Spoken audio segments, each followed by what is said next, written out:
Break के बाद एक बार फिर से आप सभी का स्वागत है।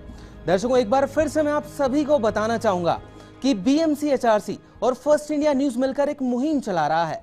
उस मुहिम का नाम है तंबाकू भारत छोड़ो, जिससे जितने भी जो लोग हैं तंबाकू का सेवन करते हैं उन्हें हम तंबाकू का उपयोग करने से रोक सकें। अभी के लिए हमारे साथ डॉक्टर शिव गौतम है, जो कि साइकोलॉजिस्ट हैं। चलिए इनसे बात करना चाहेंगे। सर, आपसे मैं जानना चाहूंगा कि क्या वो साइकोलॉजी है लोगों की कि वो तंबाकू छोड़ नहीं पाते हैं काफी कोशिश करने के बाद भी? देखिए, तंबाकू जो है इसका सेवन मैं एक बायोसाइको सोशल डिजीज मानता हूँ जी। ये एक बीमारी है, इसमें बायोलॉजिकल फैक्टर्स भी हैं जी। निकोटीन जो है उसका एक रिसेप्टर हमारे ब्रेन में होता जी। है। निकोटीन एक्टिव सब्सटेंस होता है जो कि तंबाकू में होता है, और निकोटीन रिसेप्टर सेंसिटिव हो जाते हैं जब जो लोग तंबाकू का सेवन करते हैं। जी। एक फिनोमिनन होता है टॉलरेंस। जी। टॉलरेंस का मतलब है कि उतनी ही मात्रा में जी। वो सब्सटेंस जो लिया जाता है, चाहे निकोटीन है, तंबाकू है या और दूसरे नशे हैं, तो वो कुछ समय बाद प्रभावी नहीं रहता जी। और धीरे धीरे करके उसकी मात्रा बढ़ानी पड़ती है। जी। तो निकोटीन रिसेप्टर्स उनके इतने सेंसिटिव होते हैं कि वो कुछ समय बाद टॉलरेंस हो जाती है और फिर बाद में उसकी मात्रा धीरे धीरे बढ़ानी होती है। जी। तो ये तो एक बायोलॉजिकल फैक्टर है। जी। साइकोलॉजिकल फैक्टर्स बहुत सारे हैं जिसकी वजह से तंबाकू पर डिपेंडेंस हो जाती है। शुरू में व्यक्ति करता है व्यसन, जी। एक या तो पीयर प्रेशर की वजह से, जैसे पहले कहा गया है, जी। मुझे तंबाकू पीना अच्छा नहीं लगता, लेकिन मैं तंबाकू इसलिए पीता हूँ कि अगर मैं तंबाकू नहीं पीऊँगा तो मेरे साथ के बच्चे मुझे स्वीकार नहीं करेंगे। इस प्रेशर की वजह से to be accepted by the peer group जी। वो बच्चा तंबाकू का सेवन शुरू करता है। Basically surroundings. जी। फिर दूसरी चीज़ है अवेलेबिलिटी। जी। अगर ड्रग की अवेलेबिलिटी है जी। तो वो आसानी से प्राप्त अगर हो जाती है। दुर्भाग्य से अवेलेबिलिटी को नहीं हो, इसके लिए बहुत सारे कानून हैं जी। लेकिन उन कानूनों का ठीक से पालन नहीं हो पा रहा है। अस्पताल के बाहर, स्कूल के बाहर 100 गज में, 200 गज में कहीं भी ये नहीं बिकना चाहिए जी। लेकिन ठीक दरवाजे के बाहर उपलब्ध है, उपलब्धता होती है। जी। तो उपलब्धता नहीं होनी चाहिए। जी। तीसरी चीज़ है सोशल एक्सेप्टेंस। जी। सदियों से हम देखते आ रहे हैं कि जो भी मेहमान आता है उसको आप सिगरेट देते हैं, बीड़ी देते हैं। गांव में तो ये आम परंपरा है। जी। तो सोशल एक्सेप्टेंस जब नशे की है जी। तो वो नशा फैलता चला जाता जी। है। एक बार मैंने बात की, मैं नो टू ड्रग्स की बात करता रहता हूँ स्कूलों में भी जी। और जगह जगह पर। जी। मैंने बच्चों को प्रण करवाया कि भाई आप जहाँ भी घर में जाएंगे आप प्रण लीजिए कि अपने पेरेंट्स को सबसे पहले प्रेरित करेंगे या उनको रोकेंगे कि वो तंबाकू नहीं पिए। जी। तो उन्होंने प्रण लिया। जी। उस गांव में जब मैं दोबारा गया, बगरू की बात है, बगरू के स्कूल की, तो गांव में गया तो वो पेरेंट्स मेरे पास आ गए कि डॉक्टर साहब हमारे लिए क्या बवाल खड़ा कर दिया। जी। कि क्यों? कि हमारे तो मेहमान आते हैं तो हम बीड़ी नहीं दे सकते, जी। बच्चे आके रोक देते हैं। जी। मैंने कहा जी पर्पज यही था इसका। बिल्कुल डॉक्टर साहब। कि बच्चे जो हैं वो पेरेंट्स को रोकें। जी। तो एक सोशल एक्सेप्टेंस जो है, जी। बायोलॉजिकल, साइकोलॉजिकल होता है नीड उसको लेने की। जी। और वो साइकोलॉजिकल नीड, स्ट्रेस की बात हो चुकी है, एंजाइटी की बात हो चुकी है। बहुत सारे लोग कहते हैं कि हम डिस्ट्रेस हो जाते हैं। जी। ये एक भ्रांति है। जी। वास्तव में वो डिस्ट्रेस नहीं होता, बल्कि उसको आदत इतनी ज़्यादा पड़ जाती है जी। कि अगर वो नहीं लेता है तो उसको विड्रॉल सिम्टम शुरू हो जाता है। जी। विड्रॉल सिम्टम का मतलब है कि कोई भी नशा जब व्यक्ति करता है जी। और वो नशा उसको उपलब्ध नहीं होता जी। तो उस समय उसको तकलीफ महसूस होती है। जी। वो तकलीफ साइकोलॉजिकल हो सकती है, जी। जिसमें चिड़चिड़ापन हो जाता है, गुस्सा आ जाता है, या उसको बेचैनी होने लग जाती है, रेस्टलेसनेस होने लग जाती है, एंजाइटी लेवल उसका बढ़ जाता है। बिल्कुल डॉक्टर साहब। दूसरा होता है शारीरिक विड्रॉल सिम्टम। जी। वो जब नहीं लेता है तो उसको सिर में दर्द होता है, बेचैनी होती है, हेडेक सा होने लगता है और वो सोचता है कि मैं ले लूंगा तो ठीक हो जाएगा। जबकि वास्तविकता यह है कि वो निकोटीन का कॉन्सेंट्रेशन लेने के बाद उसके ब्लड में जब पहुंचता है तो वो निकोटीन रिसेप्टर्स ब्रेन में जो है उनको एक सांत्वना मिलती है। कुछ समय बाद नशीले पदार्थ का जो एक्टिव सब्सटेंस है वो उसके लिए एक तरह का भोजन हो जाता है।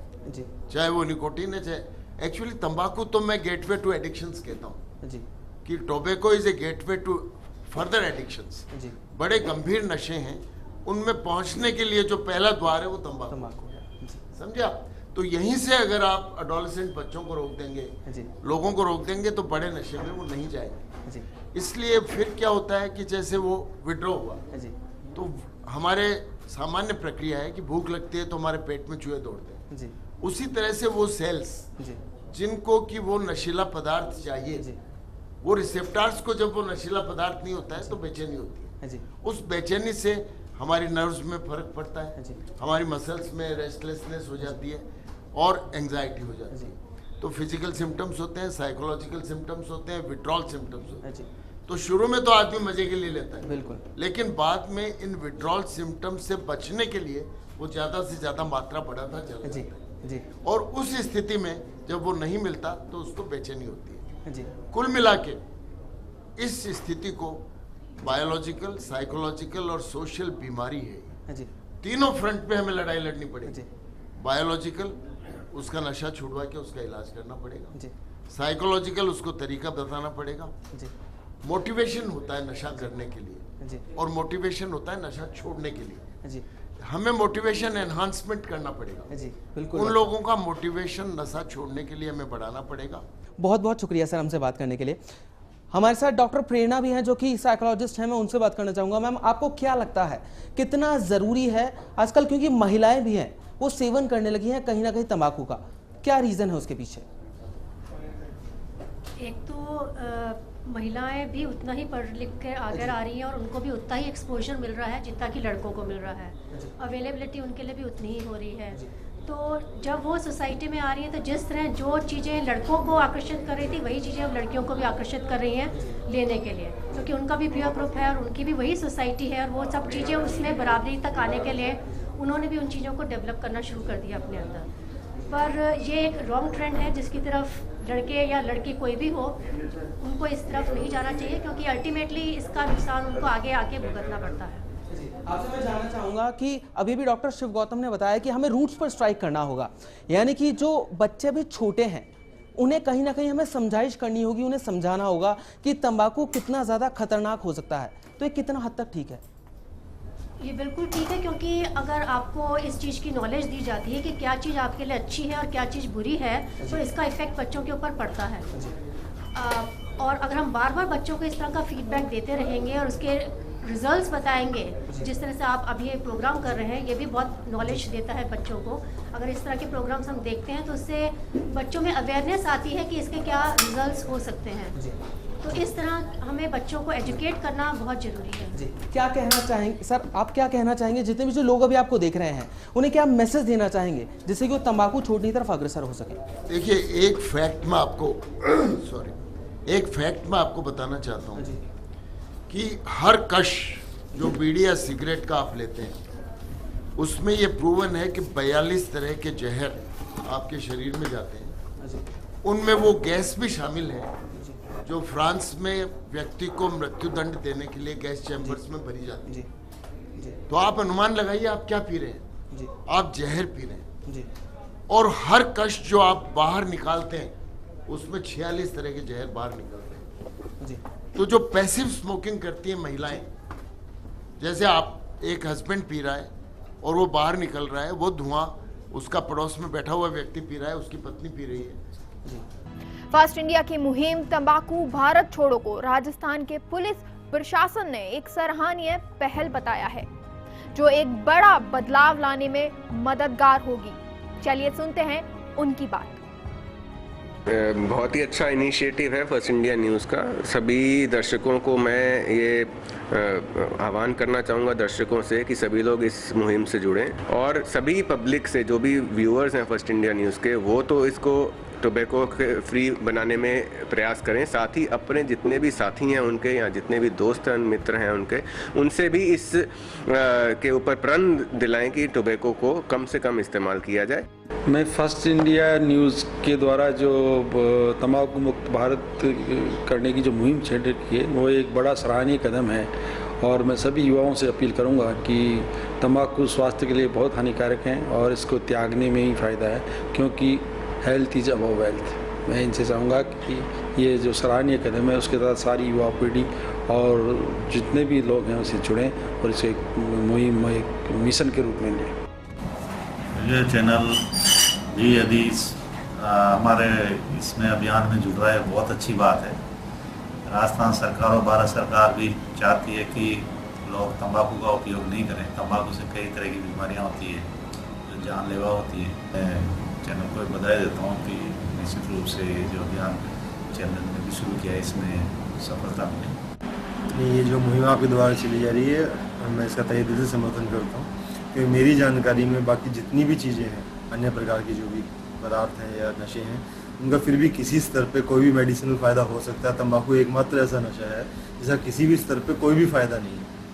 इसलिए और ये जितना एडिक्शन इसका है, जितना सुलभता से उपलब्ध है, जितनी सुलभता से उपयोग किया जा सकता है और जिस कदर ये प्रचलन में बढ़ रहा है और काफ़ी लोगों को घेर रहा है और जो इनके नुकसान धीरे धीरे सामने आ रहे हैं, उससे चलते हुए मुहिम वाकई में बड़ी प्रासंगिक है। फर्स्ट इंडिया की जो तंबाकू मुक्त अभियान है वो एक सराहनीय पहल है। इसके लिए मैं न्यूज़ चैनल को बधाई देता हूँ और आपके चैनल के माध्यम से अगर कुछ लोग मुझे सुन रहे हैं तो मैं लोगों से, विशेषकर युवाओं से अपील करता हूँ कि तंबाकू को अपने जीवन से निकालें और एक स्वस्थ और सुखी जीवन व्यतीत करें।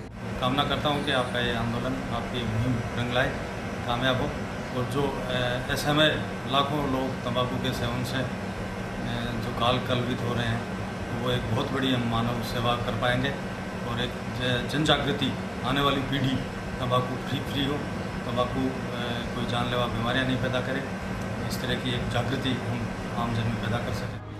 आर्थिक रूप से कमज़ोर हैं और वो इसके सेवन के आदी हो जाते हैं किसी न किसी तरह से और बाद में कैंसर और अन्य भयंकर बीमारियां इससे हो जाती हैं, जिससे बाकी का जो पैसा उनका है या तो इलाज में खर्च हो जाता है या उनको बिल्कुल भूखों मरने की नौबत आ जाती है। आपके चैनल के माध्यम से ये मुहिम, इसका प्रचार हर घर तक पहुँचे। तंबाकू भारत छोड़ने का आपने कहा है, तंबाकू भारत छोड़ो, इस तरह की मुहिम चलाई है। जिंदगी का मोल समझें, तंबाकू के सेवन से बचें, इस बात को ध्यान से सुनिए और अपने जीवन में उतारें भी, क्योंकि आप पर कई जिम्मेदारियां हैं।